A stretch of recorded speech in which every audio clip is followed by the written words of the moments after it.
ओम शांति। 23 नवंबर की बाबा की मुरली। मीठे बच्चे, देही अभिमानी बनकर सर्विस करो तो हर कदम में सफलता मिलती रहेंगी। प्रश्न, किस स्मृति में रहो तो देह अभिमान नहीं आएगा?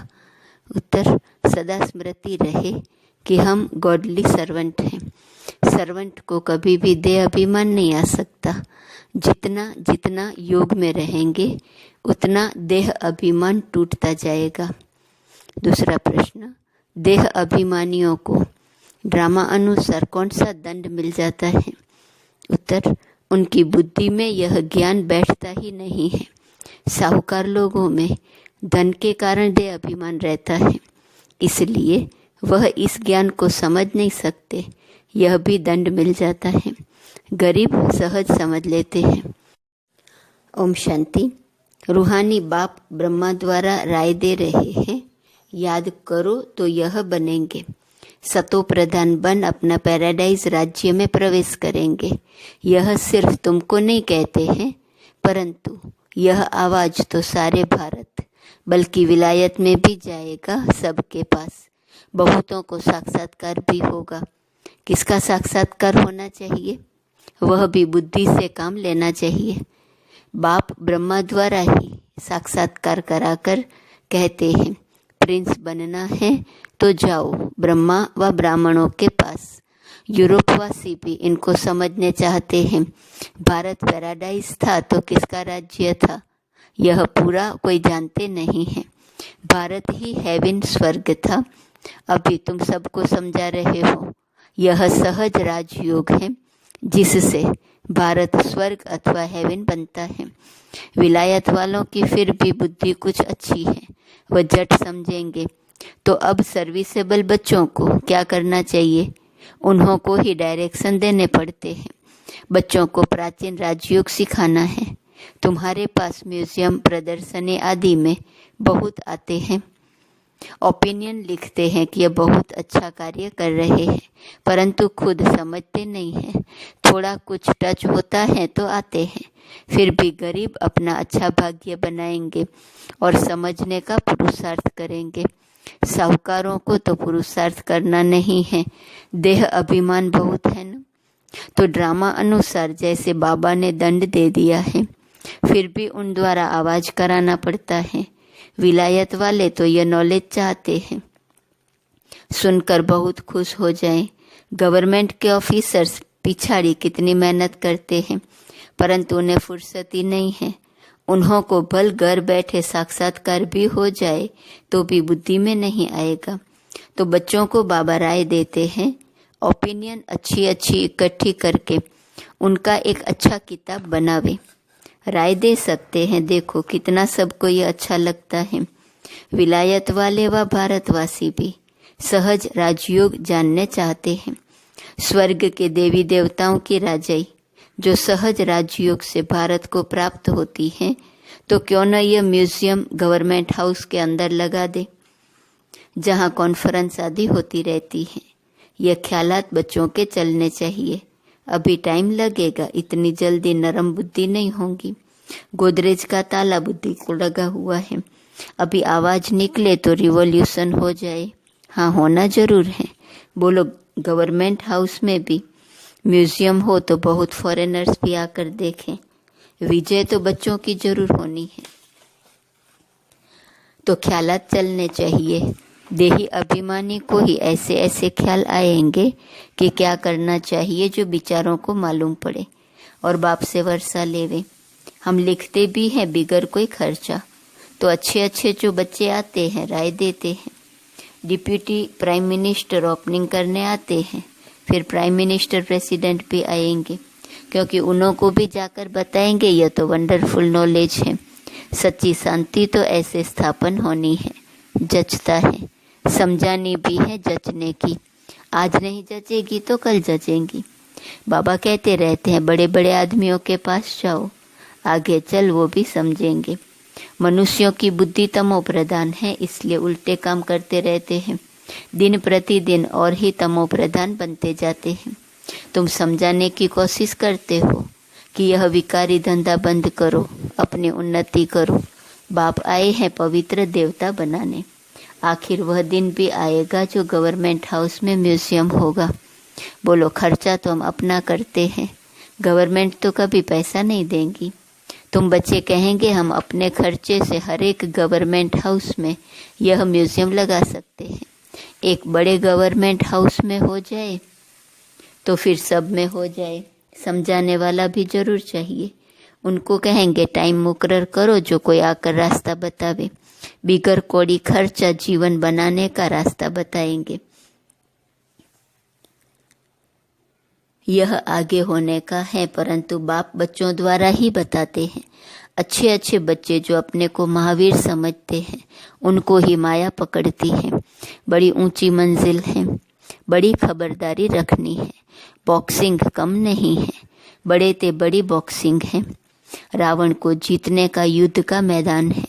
थोड़ा भी देह का अभिमान न आए, मैं ऐसी सर्विस करता हूँ, यह करता हूँ। हम तो गॉडली सर्वेंट हैं, हमको पैगाम देना ही है। इसमें गुप्त मेहनत बहुत है। तुम ज्ञान और योग बल से अपने को समझाते हो। इसमें गुप्त रह विचार सागर मंथन करे तब नशा चढ़े। ऐसे प्यार से समझाएंगे। बेहद के बाप का वर्षा हर कल्प भारतवासियों को मिलता है। 5000 वर्ष पहले इन लक्ष्मी नारायण का राज्य था। अभी तो कहा जाता है वैश्यालय, सतयुग है शिवालय। वह है शिव बाबा की स्थापना, यह है रावण की स्थापना। रात दिन का फर्क है। बच्चे फील करते हैं बरोबर हम क्या बन गए थे। बाबा आप समान बनाते हैं। मूल बात है देही अभिमानी बनना है। देही अभिमानी बन विचार करना होता है कि आज हमको फलाने प्राइम मिनिस्टर को जाकर समझाना है। उनको दृष्टि दें तो साक्षात्कार हो सकता है। तुम दृष्टि दे सकते हो। अगर देही अभिमानी होकर रहो तो तुम्हारी बैटरी भरती जाएंगी। देही अभिमानी होकर बैठे, अपने को आत्मा समझ बाप से योग लगाए, तब बैटरी भर सकती है। गरीब जट अपनी बैटरी भर सकते हैं क्योंकि बाप को बहुत याद करते हैं। ज्ञान बल अच्छा है, योग कम है तो बैटरी भर न सके क्योंकि देह का अहंकार बहुत रहता है, योग कुछ भी है नहीं। इसलिए ज्ञान बाण में जौहर नहीं भरता। तलवार में भी जौहर होता है। वही तलवार 10 रुपया, वही तलवार 50 रुपया। गुरु गोविंद सिंह की तलवार का गायन है। इसमें हिंसा की बात नहीं। देवताएं हैं डबल अहिंसक। आज भारत ऐसा, कल भारत ऐसा बनेगा तो बच्चों को कितनी खुशी होनी चाहिए। कल हम रावण राज्य में थे तो नाक में दम था। आज हम परमपिता परमात्मा के साथ रहे हुए हैं। अब तुम ईश्वरीय परिवार के हो। सतयुग में तुम होंगे दैवी परिवार के। अब स्वयं भगवान हमको पढ़ा रहे हैं। हमको कितना प्यार मिलता है भगवान का। आधा कल्प रावण का प्यार मिलने से बंदर बन पड़े हैं। अब बेहद बाप का प्यार मिलने से तुम देवता बन जाते हो। 5000 वर्ष की बात है, उन्होंने लाखों वर्ष लगा दिए हैं। यह भी तुम्हारे जैसा पुजारी था, सबसे लास्ट नंबर झाड़ में खड़ा। सतयुग में तुमको कितना अथाह धन था। फिर जो मंदिर बनाए उनमें भी इतना अथाह धन था जिसको आकर लूटा। मंदिर तो और भी होंगे, प्रजा के भी मंदिर होंगे। प्रजा तो और ही साहूकार होती है। प्रजा से राजे लोग कर्जा उठाते हैं। यह बहुत गंदी दुनिया है। सबसे गंदा मुल्क है कलकत्ता। इनको चेंज करने की तुम बच्चों को मेहनत करनी है। जो करेगा सो पाएगा। देह अभिमान आया और गिरा। मन मनाभव का अर्थ नहीं समझते, सिर्फ श्लोक कंठ कर लेते हैं। ज्ञान तो उनमें हो न सके सिवाय तुम ब्राह्मणों के। कोई मठ पंथ वाला देवता बन न सके। प्रजापिता ब्रह्मा कुमार कुमारियां ब्राह्मण बनने बिगर देवता कैसे बन सकेंगे। जो कल्प पहले बने हैं वही बनेंगे। टाइम लगता है। झाड़ बड़ा हो गया तो फिर वृद्धि को पाता जाएगा। चींटी मार्ग से विहंग मार्ग होगा। बाप समझाते हैं मीठे बच्चों, बाप को याद करो, स्वदर्शन चक्र फिराओ। तुम्हारी बुद्धि में सारा 84 का चक्र है। तुम ब्राह्मण ही फिर देवता और क्षत्रिय घराने के बनते हो। सूर्यवंशी चंद्रवंशी का भी कोई अर्थ नहीं समझते हैं। मेहनत करके समझाया जाता है, फिर भी नहीं समझते हैं तो समझा जाता है अभी समय नहीं है, फिर भी आते हैं समझते हैं। ब्रह्मा कुमारियों का बाहर में नाम ऐसा है, अंदर आकर देखते हैं तो कहते यह बहुत अच्छा काम कर रहे हैं। यह तो मनुष्य मात्र के कैरेक्टर सुधारते हैं। देवताओं का कैरेक्टर देखो कैसा है, संपूर्ण निर्विकारी। बाप कहते हैं काम महाशत्रु है। इन भूतों के कारण ही तुम्हारा कैरेक्टर बिगड़ा हुआ है। जिस समय समझाते हैं उस समय अच्छा बनते हैं, बाहर जाने से सब कुछ भूल जाता है। तब कहते हैं 100 करे श्रृंगार। गधे का कितना भी श्रृंगार करो फिर भी वो मिट्टी में लेट जाता है। ये बाबा गाली नहीं देते, समझाते हैं दैवी चलन रखो। क्रोध में आकर भौंकते क्यों हो? स्वर्ग में क्रोध होता नहीं। बाप कुछ भी सामने समझाते थे, कभी भी गुस्सा नहीं आता था। बाबा सब रिफाइन करके समझाते हैं। ड्रामा कायदे अनुसार चलता रहता है। ड्रामा में कोई भूल नहीं है, अनादि अविनाशी बना हुआ है। जो एक्ट अच्छी चलती है फिर 5000 वर्ष के बाद होंगी। कई कहते यह पहाड़ी टूटी फिर कैसे बनेंगी। नाटक देखो, महल टूटे फिर नाटक रिपीट होगा तो वही बने हुए महल देखेंगे। यह हूबहू रिपीट होता रहता है। समझने की भी ब्रेन चाहिए, कोई की बुद्धि में बैठना बड़ा मुश्किल होता है। वर्ल्ड की हिस्ट्री ज्योग्राफी है ना। राम राज्य में इन देवी देवताओं का राज्य था, उन्हों की पूजा होती थी। बाप ने समझाया है तुम ही पूज्य और तुम ही पुजारी बनते हो। हम सो का अर्थ भी बच्चों को समझाया है। हम सो देवता क्षत्रिय बाजूली है ना, इनको अच्छी तरह समझना है और समझाने की कोशिश करनी है। बाबा ऐसे नहीं कहते धंधा छोड़ो, नहीं, सिर्फ सतो प्रधान बनना है। हिस्ट्री ज्योग्राफी का राज समझकर समझाओ। मूल बात है मन मना भव। अपने को आत्मा समझ बाप को याद करो तो सतो प्रधान बनेंगे। याद की यात्रा है नंबर 1। बाप कहते हैं मैं सब बच्चों को साथ ले जाऊंगा। सतयुग में कितने थोड़े मनुष्य हैं, कलयुग में इतने ढेर मनुष्य हैं। कौन सबको वापस ले जाएगा? इतने सारे जंगल की सफाई किसने की? बागवान खिवैया बाप को ही कहते हैं। वही दुख से छुड़ाकर उस पार ले जाते हैं। पढ़ाई कितनी मीठी लगती है, क्योंकि knowledge is source of income. तुमको कारून का खजाना मिलता है, भक्ति में कुछ नहीं मिलता। यहाँ पाँव पड़ने की बात नहीं, वह तो गुरु के आगे सो जाते हैं। इससे बाप छुड़ाते हैं। ऐसे बाप को याद करना चाहिए, वह हमारा बाप है। ये समझ लिया है ना। बाबा से वर्षा जरूर मिलता है, वह खुशी रहती है। लिखते हैं हम साहूकार के पास गए तो लज्जा आती थी, हम गरीब हैं। बाबा कहते हैं गरीब हो और ही अच्छा, साहूकार होते तो यहाँ आते ही नहीं। अच्छा, मीठे मीठे सिकी लदे बच्चों प्रति माता पिता बाप दादा का याद प्यार और गुड मॉर्निंग।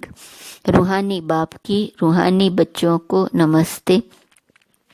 रूहानी बच्चों की रूहानी बाप को नमस्ते नमस्ते नमस्ते। धारणा के लिए मुख्य सार, पहली पॉइंट, सदा इसी खुशी व नशे में रहना है कि अभी हम ईश्वरीय परिवार के हैं। स्वयं भगवान हमें पढ़ा रहे हैं, उनका प्यार हमें मिल रहा है, जिस प्यार से हम देवता बनेंगे। दूसरी पॉइंट, इस बने बनाए ड्रामा को एक्यूरेट समझना है। इसमें कोई भूल हो नहीं सकती। जो एक्ट हुई फिर रिपीट होंगी। इस बात को अच्छे दिमाग से समझ कर चलो तो कभी गुस्सा नहीं आएगा। वरदान, तूफान को तोहफा समझ, सहज क्रॉस करने वाले संपूर्ण और संपन्न भव। जब सभी का लक्ष्य संपन्न और संपूर्ण बनने का है तो छोटी छोटी बातों में घबराओ नहीं, मूर्ति बन रहे हो तो कुछ हैमर तो लगेंगे ही। जो जितना आगे होता है उसको तूफान भी सबसे ज्यादा क्रॉस करने होते हैं, लेकिन वो तूफान उन्हों को तूफान नहीं लगता, तोहफा लगता है। ये तूफान भी अनुभवी बनने की गिफ्ट बन जाते हैं। इसलिए विघ्नों को वेलकम करो और अनुभवी बन आगे बढ़ते चलो। स्लोगन: अलबेलेपन को समाप्त करना है तो स्व चिंतन में रहते हुए स्व की चेकिंग करो। आज का स्वमान: मैं मास्टर रचयिता हूँ। अव्यक्त इशारे की पॉइंट: आप मास्टर रचयिता संपन्न संपूर्ण बनो तो प्रकृति आपका स्वागत करे। वह सफलता की मालाएं लेकर स्वागत करने के लिए इंतजार कर रही है।